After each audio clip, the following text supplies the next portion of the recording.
I mentioned this for Aquarius, and I feel the need to mention it for you guys as well. We are shifting away from Virgo season into the sign of Libra. And Libra, as a fellow air sign, it is going to trine your sun sign, your star sign. And what it does is that if things have been stalled during the Virgo season because people are over analyzing situations or you're over analyzing situation, and if you're like being extra careful with the things that you say and the things that you do, I feel like the Libran energy is going to free up channels of communication. It's going to allow you to attract a lot of attention. It's going to allow you to shine in a work environment, and it's also going to allow things and communication and decisions to be made and be smoothed out in a lot of areas of your life. So the energy is a lot more conducive for free flowing energy, communication, decision making. Everything is going to seem like it's in clear focus, so you're not going to be second guessing yourself. As well, wishes being answered is the message I'm getting here with this love reading. And I feel almost like this is like the twin energy, inner conflict coming out for the love reading. So what I feel is you've been hoping and praying for some major, major change in your life, in your love department, okay? So hoping for the relationship partner, hoping for the knight in shining armor to come and rescue you from your fate. And that's not to say you're a female praying for a knight. I feel like you're hoping for some change. You're hoping for something big to happen. And I feel many of you, it's like working home, working home, working home. And you want a break in that routine. You want something dynamic. You want something else. You want love and fulfillment. You don't want to feel empty anymore, especially for those who are single. But at the same time, I feel like, you're very, very focused on your career. You're very focused on yourself. You're very focused as well on the practical responsibilities, the things that you have to do on a daily basis to sustain yourself. Laundry, doing the dishes, going to the gym, taking care of your pets, taking care of your children. For those who are single, I feel like you have been praying for a relationship partner that can make your world a lot more vibrant, with a lot more colors, so that you can feel warm and secure. And for singles, it's coming into the picture, but you need to act on it. So I feel like the other person might be growing a little bit impatient because, yes, you're waiting and wishing for these things, but you're not seeing the opportunity for what it is when the person is right in front of you. And, the Gemini twin energy, there's this inner conflict playing out within you. Should I or shouldn't I? Does the other person feel the same way about me? I feel like they are making their feelings very clear, but for whatever reason, you're either reading between the lines, reading too much into it, or you might have been single for a while, or you might have felt very barren for a while, that you are not reading the cues or you're not seeing it for what it is. Does that make sense? So that's what I'm seeing for singles. And there is a communion, a coming together between you and a relationship partner. Okay? For those in relationships already, I feel like you want a spark of passion. You want to reignite things. And I feel like you want some change. And communion is also happening. But I feel like your partner wants you to open up, to be more experimental, especially in the bedroom, to be a little bit more like, I feel like someone is like, let's experiment a little bit. Let's just, do some things. And you're not entirely comfortable with it. You're kind of bashful and playing coy as well. And so the opportunity is there for you to explore something that will really rejuvenate you and make you feel passion and make you feel alive again. But you're taking your sweet time because you're not really recognizing for it for what it is. And there's this internal conflict that I feel brewing within you where you're afraid. So let me show you the cards. This is your energy. This is how your partner sees you, and this is what you're bringing to the table. We have here the Queen of Pentacles. She's really pretty. Your partner sees you as someone who is dark-skinned and exotic. Okay, for those with dark skin who are quite exotic looking, you're different from the people that they have dated in the past. You're very, very beautiful. You know, look nice. You are very presentable. You look very sure-footed for whatever reason. You're self-sufficient. You know how to make money. You work a lot. You take care of yourself. You're financially independent.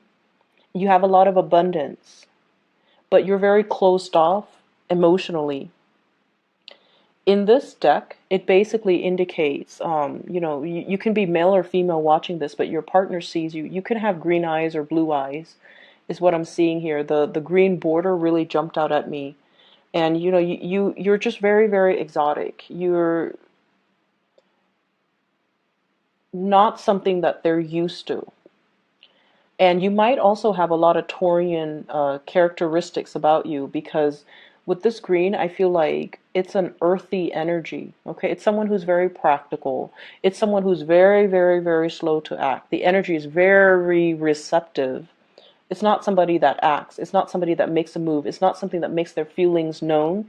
And it's not somebody that, it's almost like it's work, work, work. And it's also, you look really attractive and presentable, and people are coming at you, but you're not really reciprocating. You're not really making yourself known, and you're definitely looking at somebody and flirting with somebody.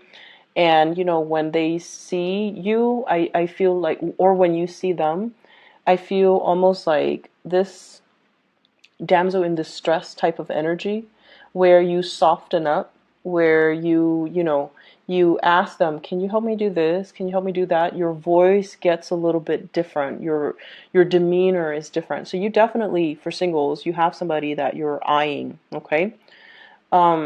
This is the person that you're dealing with. And the message I'm getting from this card is forget me not. This is someone that is not easy to forget. They're very memorable. They have a very strong personality. They have a very strong impact in your life. So we have here the King of Swords, and this can be an air sign, an Aquarius, a Gemini, or like another Gemini that you're dealing with, or a Libra. Aquarius, Gemini, or Libra. This is somebody that is very, very focused on the head, the upper chakras, okay? He's got wings on his head, very mercurial. So you might be dealing with another Gemini or someone with strong Gemini traits. Very analytical, very concise with communication, someone who's very strategic. They plan things out in their lives, and they execute plans that they spend a lot of time, you know, on, okay? So I feel like they do things with a purpose. They do things with an agenda, and every action leads towards an objective. So in a way, they can be very intimidating. They get things done, their plans come to fruition, and everything they say, you see it manifest. So this is someone who's a doer. This is someone who's just not just there to talk, they're strategic. So whatever information they share with you, everything is shared very, very strategically. And I feel like with this person, their presence is really strong. I am seeing like someone who makes such a huge impact. And the blue flower, the forget-me-not, this is someone that is a really major player in your life. And you can't really shake the connection. You're really looking at them. And I feel like they intimidate you. They really intimidate you. And they look at you like they're very interested in you, but they would like to see some type of acknowledgement from your end. Do you like me or don't you like me? They seem to me to be like a little bit impatient, and they're going to make their feelings known. So for example, if I'm feeling almost like I'm feeling almost like they're losing their patience. It's taking so long. The connection is taking so long. And I also feel as well, you know, with the wings on his head, maybe the two of you are not really talking about the right things. Maybe the emotions and the connections is being suppressed because you're working a lot, because they've got a lot of plans, because this is somebody who's a doer. And if they don't see the same actions from your end because you're not really making any plans to connect with them, and yet the two of you, the attraction is really undeniable. I mean, they're clearly looking at each other. And this person is getting, look at his face. He's like, what's going on? And he's just like kind of grouchy looking, like impatient.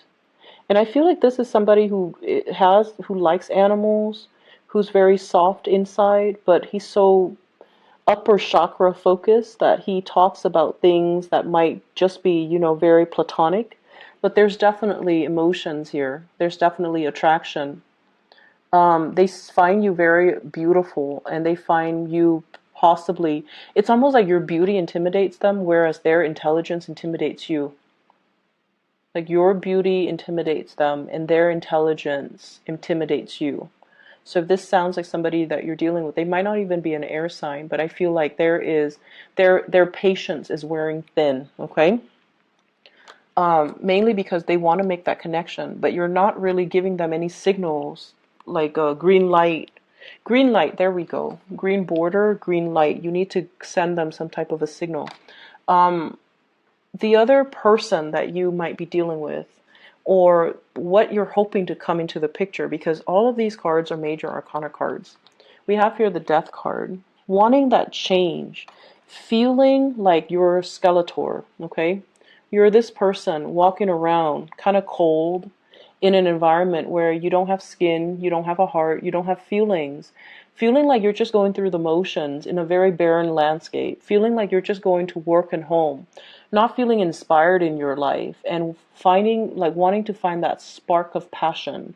Wanting to find some type of a reprieve. Wanting, a change. And I feel like you've been feeling this for some time. And you have a partner that's coming into your life that's going to bring all of that with the Judgment card. The Judgment card is contact, communication. You've been waiting and praying for something for quite some time. And this is why I mentioned many of you wanted a new start for a very, very, very long time, because the status quo is not working anymore. And I feel like, this little angel here is bringing about clothes and warmth and prosperity and the green and just like opportunities. So you're headed in this direction, which is communication, contact, breakthroughs, realization, epiphanies, awakening, revelation. So I feel like all of these words signifies a brand new start, and yet you're not making the start. Okay, you're apprehensive, and I feel like you expect the other person to make a move. And what's coming through as well is a communion. I'm using all these biblical terms, but I feel like, there's so much like angelic presence. The Temperance card, it's like the two people coming together. And it takes two people to step forward to one another to come to a mutual space of understanding. And the image that I'm really drawn to is that tree. And every time I think of tree, I think of somebody who is like a very old soul. So you might be dealing with someone who's a very, very old soul.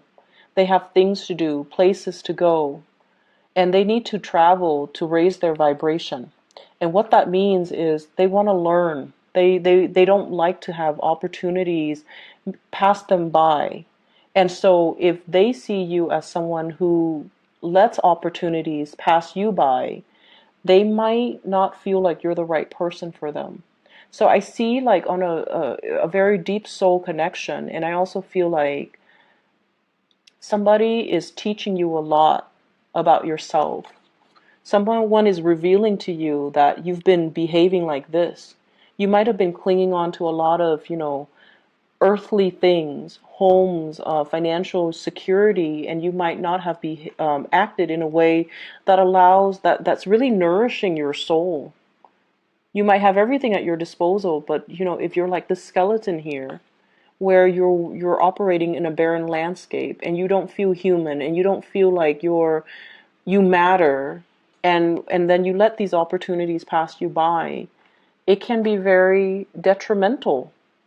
So someone is bringing in this realization and this major awakening in your life, and you start to feel passion and that sense of communion again, that sense of like you're meeting someone who is a kindred soul, who's teaching you a lot about the world, who's an old soul, and they can give out a lot of insights and advice.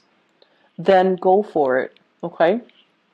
So I believe it was last week where there might be third parties. Whereas I feel like this week, your energy is definitely focused on one person. And I have a very strong air sign, Aquarius, Gemini, and Libra. And I feel like there's a major learning curve that has to happen with this person. So opening up your communication with this person is going to be critical. And I feel like the person you're dealing with, they find you very attractive, very beautiful, but you might be a little bit too, they might see you as a little bit too materialistic. They might also see you as someone who doesn't take initiative, and they're kind of impatient. Okay, if you like them, go for it, because I feel like the major arcana cards are giving you your spiritual advice in love, and it's saying that this can be a very beautiful and fruitful union, and it can really grow. And this is a card of Sagittarius, so you're dealing with someone who might be your polar opposites, might be a Sagittarius as well. So I have air sign, Scorpio, and Sagittarius.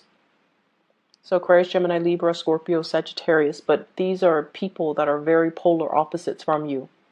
In other areas of your life, your spiritual advice here is, once again, the big reveal, the revelation. And I feel as if it's a continuation of the love reading. That's what it feels like to me. And I feel like it harkens back to last week's energy where there might be a third party interfering. So I hate to, revisit the same themes, but that's what it feels like, because we have the Ace of Cups, the High Priestess, the Seven of Swords. And the Ace of Cups deals with love. The High Priestess deals with information that's hidden from the light. And the Seven of Swords, sneaky behavior. So I feel like, third party interference, that's still coming through in your home life, in your work life. So workplace attraction, possibly affecting the home life relationship. So just to put that out there. And what I'm seeing here is, for many of you, I feel almost as if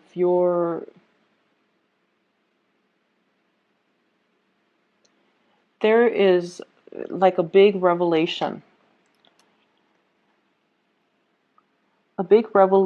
in terms of long-term goals, okay? It's like you're achieving something, or you're finding the path towards achieving something that you really want. So the High Priestess, following our intuition, trusting our gut instincts, not doubting ourselves, not reading too much between the lines, not over analyzing.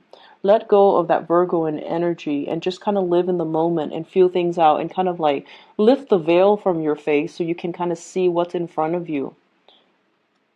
And this is pretty much, what makes you happy, what really drives and inspires you, and finding ways to embody these things, or to incorporate the things that you love, the things that you enjoy, back into your life. And I feel like it's saying the key to happiness, it's not just financial prosperity, it's not just the abundance, it's not just, purchasing a house, putting the kids through school, having a really nice car, and being looked at. The things that will make you really happy, and what's really standing between you and the things that make you feel really happy is, I feel like for many of you, it's inner knowledge, it's wisdom, it's to be able to have a lot of career success, and to also be looked at as somebody who's very capable and very confident, and somebody that other people turn to for sage advice and wisdom. So I feel like for many of you, you might have been chasing after the wrong things. The things that you thought would bring about security might be the things that bring other people security, but it's not really right for you. And so the universe is really urging you, really figure out and really ask yourself, what is it that makes me happy? And what you need to do in your life to incorporate these activities that can make you happy. So it's not just work and home, work and home. It needs to be a little bit more robust, and it needs to be a little bit more like soul fulfilling. So I feel like many of you are getting to a point where you want something to nurture, or you want someone to nurture you, or you want something to spiritually and emotionally nurture you. And you're going to be able to come to that realization here if you are able to achieve this financial stability first, so that you're not constantly, worried about finances and expenditures, and then be able to focus on love and relationships. And I have as well the Six of Wands. This is like career success and accolades. Okay?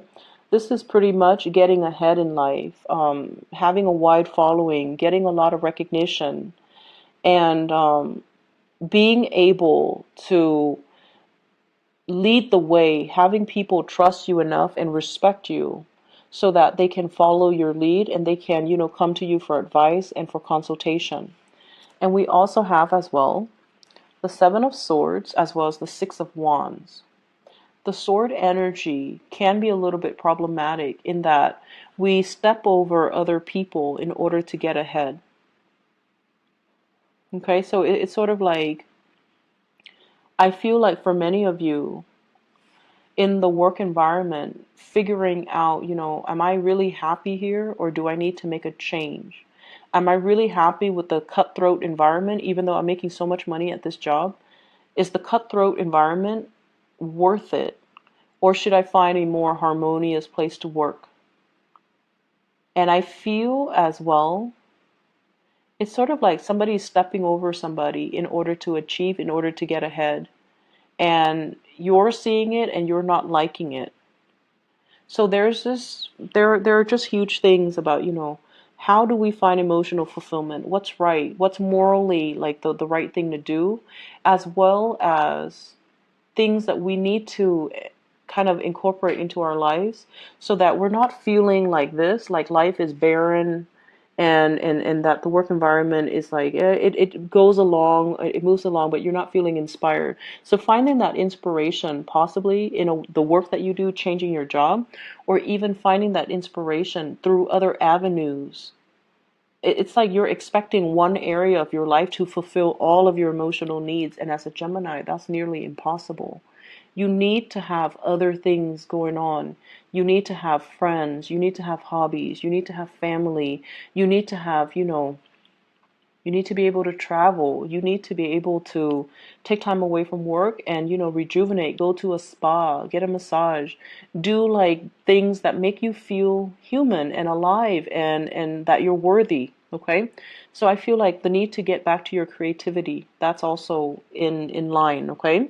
So Geminis, I'm going to end the reading right here, and I hope the reading is helpful for you guys. I will be back next week. Okay. I'll take care of yourself, and I'll talk to you guys soon. Bye bye.